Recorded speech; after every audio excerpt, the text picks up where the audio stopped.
Hello, everyone. Welcome to today's live session. If you're new to these, as usual, what we do, we take a look at the major markets, see what's going on, see what's moving, and have a look at maybe some of the levels to look at over the next few days. We are going to start with Bitcoin today. Is Bitcoin back from the dead? So we'll take a look at that one. Let me just put the risk warning up, though. If there's any other markets you want looking at, just use the chat on the right hand side, and we'll have a look at those when we've looked at our normal list of markets. Of course, this Friday is the US non-farm payrolls, so the monthly unemployment numbers for the US. Major announcement. They're released on Friday at 1:30 UK time. So the next live session we do will start at 1:15 on Friday. So we'll do a quick preview of what is the market expecting. Then we'll take a look at some of the markets quickly. Then we'll see how the markets react when the payrolls come out. Just a quick advert. If you don't have an account with us, if you go to Capital.com, David, the link is in the chat on the right-hand side. You can open a real money trading account, and we're doing 30-minute Skype session on trading strategies, risk management, all of that sort of thing with me. So that's Capital.com/David. Okay, that's it. Let's get into it. So here we go. I said we start with Bitcoin. So let's do it.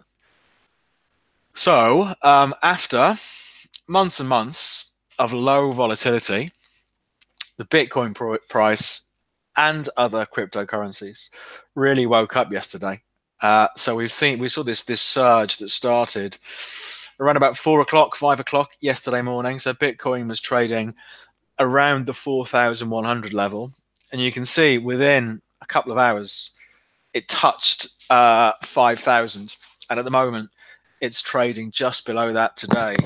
It's interesting, of course. I think whenever we get a big move in a market like this, I think, as I've said in the past, I'm not a fan of the cryptocurrencies. I think it's difficult to talk about cryptocurrencies sensibly because there is almost a religious or cult-like feel, I think, to the long-term, but from the long-term hodlers of the cryptos. But I think the move is interesting. We'll take a look at this, see what it means for the daily chart. Now let's just flip it back over.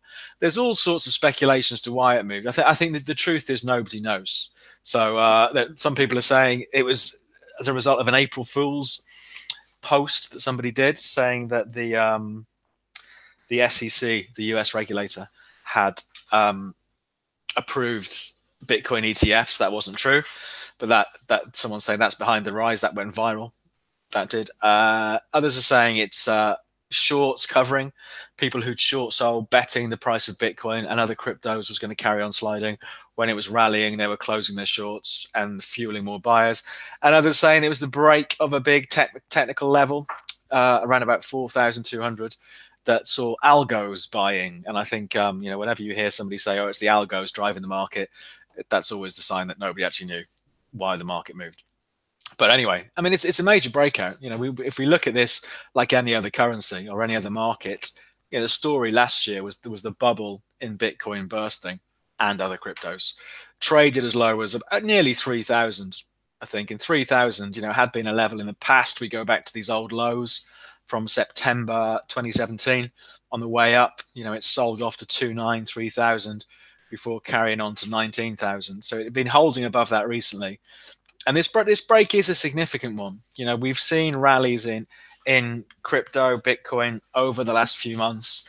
They haven't been sustainable. They've run into selling, but this one has broken through a key level. So I think what is interesting now for Bitcoin, not so much really what it does today, but I think what it does if we see more of a correction following the surge yesterday. If we pull back towards maybe the low 4,000s again, do we see the buyers coming in? So maybe this actually is the start of a sustainable recovery in Bitcoin. I think the problem is whenever you get a move like this, you have all the usual nutcases coming out and saying, "Well, that's it. Off we go to $20,000." I think we need to view this sort of week by week like any normal market.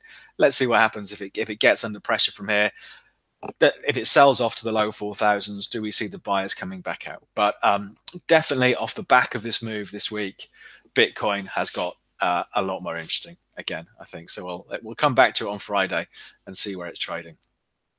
To look at more traditional markets, let's start off with oil. I've been talking about this $60 a barrel level on oil for a while now, and saying whenever we've seen the price sort of threaten 60, it never seems that convincing up there. But again, I think over the last couple of days, we have had a proper breakout on oil. You know, it's trading just below 63 now, US crude oil. So after quite a while of sort of faffing around near that level, we are seeing, you know, some real follow through, extending this recovery off those December lows. Clearly, it's overbought because the market has risen so far.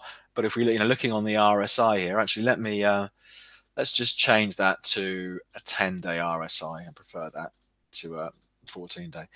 There we go. So very overbought on the RSI. The most overbought it's been since back here, the highs in October. But momentum clearly on its side for now. So bursting through $60, you know, does suggest, as we've seen, the next leg is underway. What's the obvious hurdle? Maybe 65, maybe is a bit of a finger in the air level. But at the moment, any weakness in the price of oil still looks like a buying opportunity. You know, if I was trying to trade this off the daily charts, the closest I would want my stop is below that 58 level we've talked about so much in the past. You know, so a deeper sell-off would work definitely better, I think, for me, from a trading point of view. But you can't deny the strength there. There's the hourly chart. So there's the move that started, the move that actually broke $60 started on the 28th of March, and it's just pushed higher. You know, so we've got pockets left back, lows from yesterday ahead of $61.50 a barrel, then back down sort of 59.50, 60. So finally it's broken. So I think we have to start looking again now for much more aggressive targets for the price of oil. So a solid move higher by the oil price over the last few days.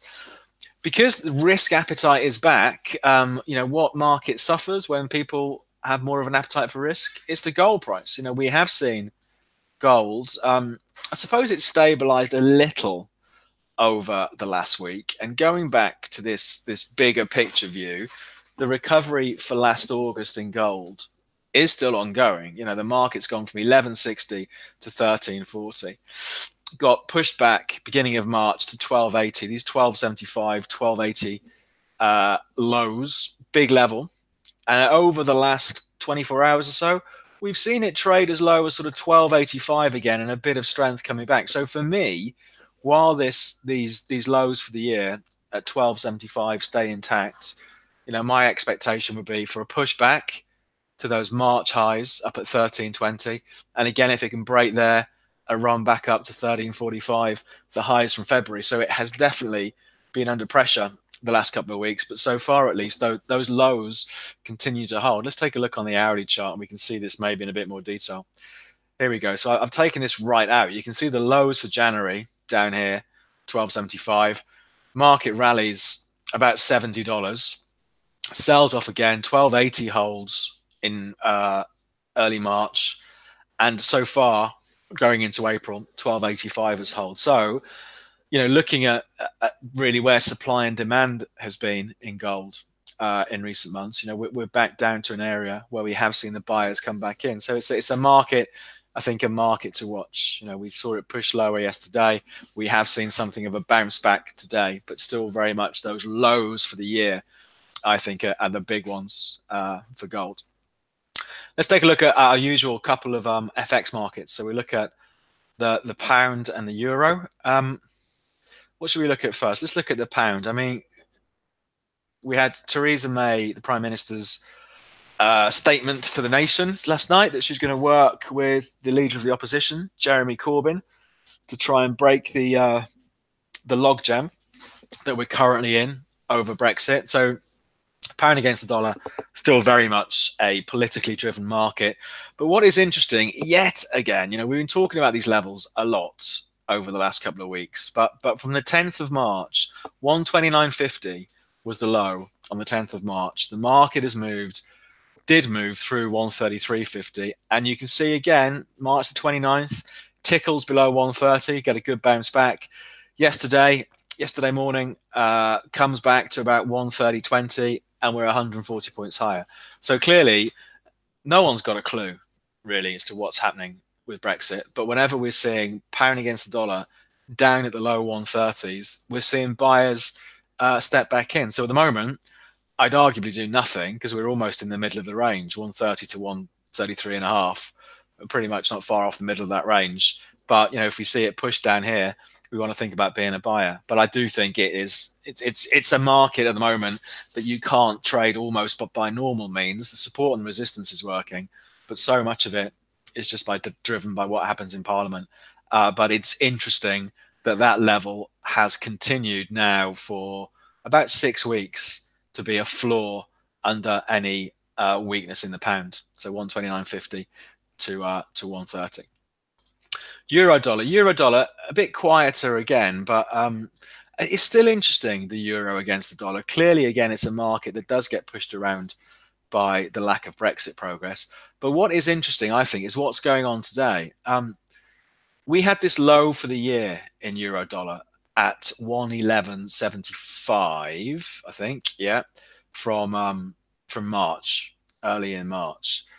And it pushed down yesterday, euro against the dollar pushed down to 111.83. So we came within about 8 points of those lows, and we have seen the market snap back.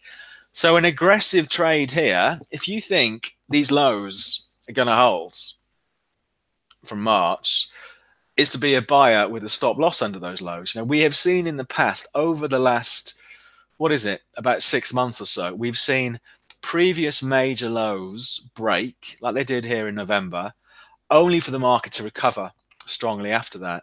We saw it happen again in March. This low setting in March was a break of the November low, bang, and then bang, the market goes up. So I think it is very interesting down here, the euro against the dollar, because we are on such a big level. So far, we are seeing strength coming back in. Let's flip this over to an hourly. There's the move that started about 4 or 5 o'clock last night.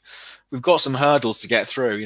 Just earlier from Monday, we're at 112.50 as a barrier. I think if we can see it through 112.50, it does start to look as if this correction that's been in place for about 10, 15 days now is finally over. So I think that's maybe one to watch this afternoon to see how it performs near 112.50. Of course, the flip side is if you really want to go short the euro, well, we've rallied back up to Monday's highs. So there was quite the barrier. And actually, from last week as well. So 112.50 is a barrier. So arguably, if you want to go short euro US dollar, be short up here with a stop loss somewhere beyond those highs. Let's see what happens. But just to bear in mind off the daily chart, we had yesterday pushed back to what did prove to be a major low for the euro just at the beginning of March. So euro US dollar may be a bit interesting up here.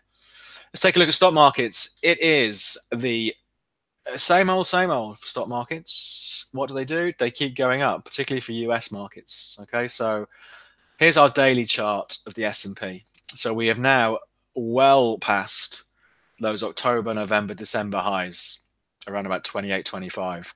So we are now within spitting distance, it feels like, of the all-time highs from September, up around about 29.40. And you can see even now in the 24-hour market ahead of today's official open, the S&P 500 has pushed to fresh highs for this recovery. The recovery continues. So from a trading point of view, we want to from a trend following point of view, we want to be a buyer rather than a seller. But it's interesting here. Look at this page here on the right hand side. You always see this. So the trend in the S&P is clearly up. But from what our clients are doing, there are only slightly more buyers than sellers. So people who have a position open, 55% are long, but there are still 45% short. I did a trading seminar on Saturday for some clients, and I talked about the difficulties people have in trading with the trend. And here's a great example. The S&P rarely sells off for long and then pushes higher, but still the temptation is to call the top. Let's look at some levels going into today, and then we'll look at the Dow, the Nasdaq, and we'll look at the European markets. So we did see a low yesterday afternoon, about 4 o'clock, at 28.60, which is pretty much the lows from the overnight session. So the market has pushed a bit higher in the last hour, but if we see it under pressure today, just watch how it performs if it slips back to those lows for yesterday. We had a gap open on Sunday night. Here's Sunday night's trade. You can just see that gap there, I think, on Sunday. So again, bit of support ahead of 28.40. So basically, if we see this market under pressure, I would be waiting for it to snap back and recover. Okay, because the trend is up. It's been, a positive week again, and so for me, 2,900 I think is the next obvious short-term objective for the S&P. Let's take a look at the Dow. The Dow still has not quite, by the looks of it. It's just starting to, isn't it? Just starting to push through the highs from February at 26,245. So just over the last couple of days, starting to try to make some progress through these highs, which is also, the high about 26,300, the high from November. Again, if we clear those, I think we're looking at 27,000 next, which are the highs from early October. So, the Dow is the same, pretty much the same as the S&P. The S&P arguably looks the stronger, but if we flip this over to an hourly chart, again, we can see levels on the Dow. So we saw a deeper sell-off for the Dow yesterday, trading back to 26,100. It's currently 160 points above that level. So any weakness, I think, on the Dow this afternoon, that would be the level to watch. And that gap open from Asia trade on Sunday night around 26,000. So same story, plenty of support just below these levels on these US markets. Let's bring it back to the European markets. So the DAX today moved out to fresh highs for the year this morning. Let's have a quick look at that. Here we go. So on the dailies, here's the DAX, the German index. So we've had that move. This was, I think this was last Monday's low. We were talking about these lows around about 11,290, 11,300, and it has had a heck of a move since then. The market's up 600 points, so that's more than 4% since a week last Monday. And here's the move today. So breaking through, gapping open through those March highs and trading now at its best levels since October. Let's take a look on the hourlies. So again, let's see which way clients are on this market. Are they long or short? Okay, again, slightly, 52% buyers, but again, plenty of people still trying to call the top. And you can just do yourself a massive favor by trading in the direction of the trends. But let's go back to this is our hourly chart. Here's the gap today. So the market closed yesterday about 11,800, opens today about 55 points higher, and so far, over the last 4 hours, we've just seen this market continue to push higher. Lots of support levels left. The lows for today will be the first one, 11,840. Yesterday's lows, 11,660, 11,600 from Monday. So lots of pockets of support left if we did see this market start to come under pressure, but that trend very much strong. Someone's asked for the FTSE. So let's take a look at the FTSE. I'm guessing that's going up as well because everything else is going up. Here we go. Let's let's see which way clients are on the FTSE. 51% sellers. Okay, so more clients are more short than long on the FTSE, but again, this is another market where the trend is. There we go. So there's the FTSE. The FTSE as well. Yesterday, fresh highs for the year, best levels since October. Strong again today. That trend that we have been watching a bit in recent weeks is still very much up from those lows, still going. We've left bigger support at around about 7,150 on the dailies. Stronger support again at 7,050, breaking out. So we've got a bit of a breakout trade going on at the moment through those third week of March highs. Let's have a look at the levels on that. So the level back then was about 73.75. Broken out yesterday, sells off back to the level and is held. So I suppose there's a couple of trades here. If you thought the market was going to move higher from here, we could be a buyer now at 7,400 with a stop loss underneath maybe this low from late in the session yesterday. It could be the better stop losses are down here somewhere, giving the market a bit of wiggle room. But let's see. Let's see what happens. But clearly it's a market that is still positive. You know, if you're looking at things like RSIs, they will all be reading overbought at the moment because these markets have had such a good run. So yeah, let's see what happens. But still positive. You know, so stock markets still positive. What, you know, it's a market to watch this afternoon. US markets. Of course, we do have oil inventories coming out this afternoon at 3:30. Is it 3:30? UK time this afternoon. So the oil market will be one to watch. That is very strong going into these numbers. But if we did see a bit of weakness off those numbers this afternoon, you know, just what, there's all these levels left. You know, 61.50 is a big one, so around $1 below where we're trading now. Let's see what happens. So oil's one to watch this afternoon, and the euro, I think, for the rest of the week, because it has come down to those lows from March. We have seen a big turnaround today. 112.50 has been a problem for the last few days. It's right on that level now. Maybe we are seeing the euro turning its fortunes around again and changing this trend from the last week and a half. We'll come back to this on Wednesday for our payrolls one. Oh, that trade we did last week as well. I forgot about that. Palladium. So we're up on that trade. Let me look at the chart. I think did I risk 30 quid or something? So we're up 16 quid on that trade. Let's have a look at. There was that big sell-off last week in Palladium, wasn't there? So if we bring the chart up, so we'd had this fantastic trend for ages. There we go. Incredible trend in Palladium. Got clobbered last week, and I think we bought in about there whenever we were doing the live session the other week. So maybe it's going to claw its way back up to 1600. So lots to watch, I think, over the next couple of days. And as I say, 1:30 on Friday, we will do our live payroll session as usual. Bitcoin's an interesting one because it's moved so much, but I'm personally going to wait and see what the next couple of days bring. So we'll revisit that on Friday and see if we've had how much stability we've had. Thanks very much for that comment, Jeffrey. Very kind. Any questions, drop me an email, david.jones@capital.com. You never miss out on our content if you're subscribed to our channel. So click on subscribe, click on the notification thing, that alarm thing. You get a push off YouTube when we go live. There will be a more in-depth Bitcoin video going up in the next few hours. I think I just recorded that this morning. But otherwise, we'll be back on 1:15 on Friday, ahead of the payrolls, and see what's going on there. Okay, that's it for today. Thanks for coming along, and good luck with your trading till Friday.